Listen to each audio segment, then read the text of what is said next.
America in crisis, summer of rage, riots and violence.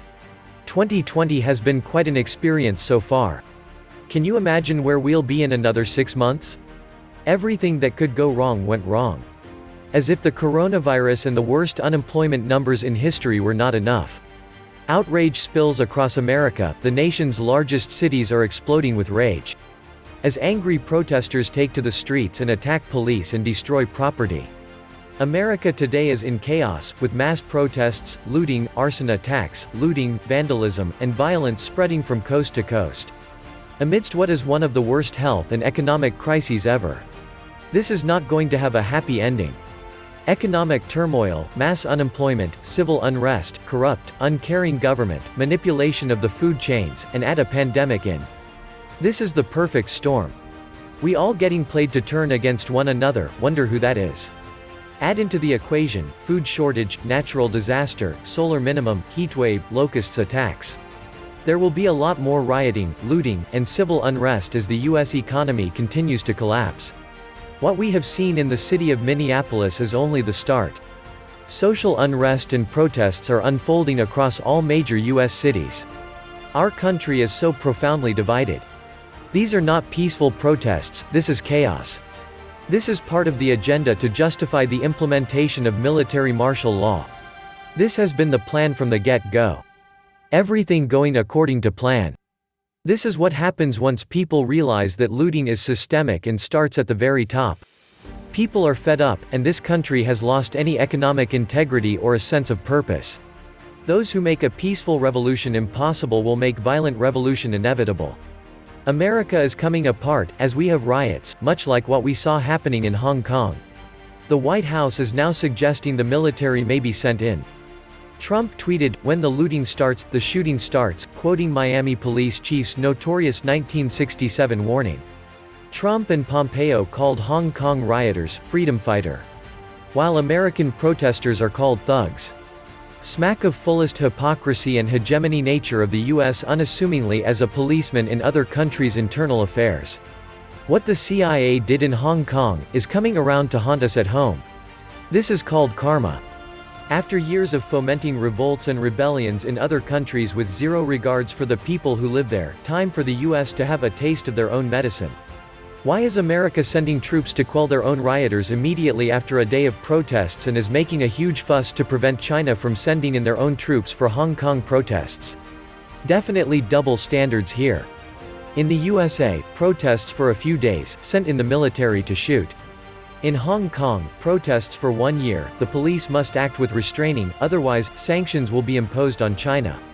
Bringing in the military to the streets of America will only get a lot more people killed. Problem reaction solution. The people will cheer for their troops marching in. Order out of chaos.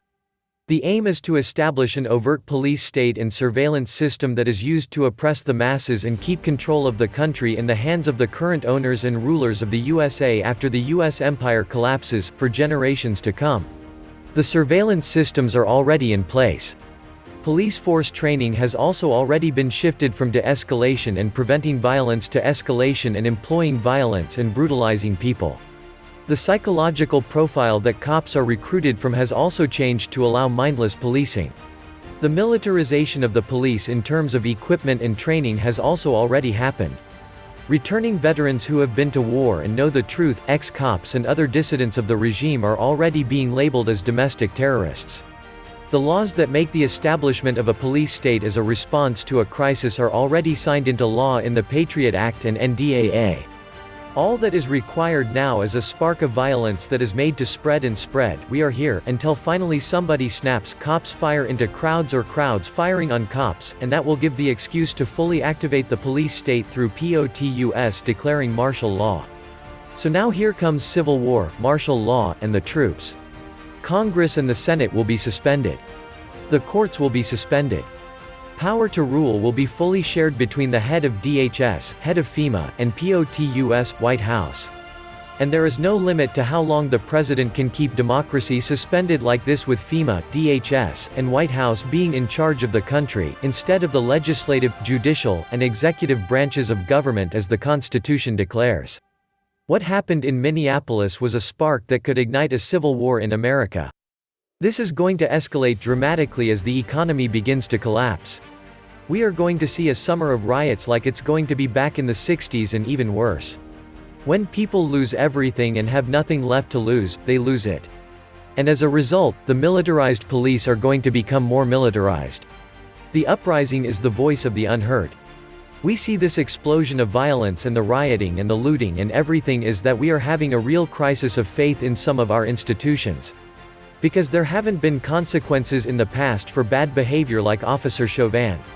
He had 19 violations in his career, and it doesn't appear that there was serious action taken against him, and now we end up in this situation. But what is the fair balance in a situation whereas we know of in the history of repression and of anger and justified anger? The vast majority of Americans of all colors detest rioters, want law and order, and do not hate the police. This mob behavior helps the globalists regardless of the media narrative and agenda. Now that the Washington Post is reporting that Officer and George Floyd may have known each other and worked together for years. And the rabbit hole goes deeper and deeper. It's the pieces that we don't see moving on the board that concerns me. As long as we fight with each other, we can't fight the 1%. The reality is if you are not part of the 1%, you are a thug, regardless of color or religion. This is exactly what they wanted. They want America to destroy itself from within. Our enemies have turned the police into a weapon against the American people. We need unity, or we will wake up in a high-tech prison. It's time for the U.S. to unite and force the government to give the U.S. the real hope and change we the people deserve. Welcome back to the Atlantis Report. You are here for your daily dose of the truth, the whole truth, and nothing but the truth. We started coming together against the COVID, so they bring this out to divide us again. Mass media psychological subversion. Divide and conquer. All planned perfectly. Especially when everyone is wearing a mask and can't be identified. While you are kept in constant quarantine and under house arrest while absorbing all the fear porn that leaves you anxious and distressed, ask yourself the question, why is society breaking down? With a media-made mind virus, the virus of the crown, maintain the social distance, stay 6 feet apart and lose that soul connection we feel when heart meets heart. It's something you can ponder while you languish in lockdown with a virulent mind virus. The virus of the crown. Dive deep into the rabbit hole and swallow the red pill and apply some critical thinking to what really makes you ill. A tissue we all fall down with a virus so contagious. The virus of the crown. You can lead a horse to water, yet you cannot make it drink. You can show a man the truth, but you cannot make him think. Complicit, compliant, complacent through decades of dumbing down with the virus of the hive mind, the virus of the crown. Indeed, cui bono? Who benefits? American leaders have been encouraging hate against other people and nations for a long time instead of love. Civil unrest is the price they have to pay. We need peace, and if we don't unite for it, we're going to die in war. There is a reason so many people are looking to move out of our major cities. The reason being is that major cities have become cesspools. The reason is that we've all grown to hate each other. It would help if the political class, every side, would conduct themselves as wise rather than zealots hell-bent on destroying their perceived adversaries. All organized chaos, along with COVID, part of a bigger plan. If any of your local representatives tweet, "The president wants to foment conflict and division," they are in on it. Leaders, I hesitate to use the term, your government representatives should be listening to their constituents about their local issues and communicating the action plan their office is taking. Not finger-pointing, blame game, etc. The underlying problems that created this powder keg have been simmering for over 50 years. Money and politics, corruption, imperialism, economic control, never-ending wars, the Great Society program, controlling, not improving education, controlling, not improving, healthcare, etc., etc. If you want to change the system, start in your own community, get involved, hold your local representatives accountable. Point the finger at the actions, or lack thereof, of these representatives. This is what happens when you lock people up for 4 months and throw $1,200 at them to keep quiet while raining billions of wealthy Wall Street CEOs and bankers. Rents can't be paid, mortgages defaulting. What's next now? The lockdown has made the nation stir crazy. The frenzy is more contagious than the virus. People are desperate to add meaning to their lives. They are desperate for a cause. The killing of some guy we don't know by a cop we don't know has lit a fuse. The police are not the band of brothers. They will stand down. We are on our own people. Look to your provisions and your security. Authorities reportedly arrested Floyd because he attempted to pay a deli with a $20 bill that was allegedly counterfeit. Only the U.S. Treasury owns the right to pass counterfeit dollars on the private entity Fed Command. If everyone else does it, society breaks. Posse Comitatus is to limit the powers of the federal government in using federal military personnel to enforce domestic policies within the United States. So they staged the Floyd police brutality event. Floyd and the Cope were 17-year acquaintances, then start protesters in the streets. Add in more paid protesters, burn buildings, gives the government the excuse to send in the troops. Totally what I expected from this coronavirus pandemic. 1. Incite chaos. 2. Invoke emergency. 3. Martial law. 4. Suspend voting. 5. Profit. We are about to get screwed. Pay attention, please. This was the Atlantis Report. Please like, share, subscribe. And please take some time to subscribe to my backup channels. I do upload videos there too. You'll find the links in the description box.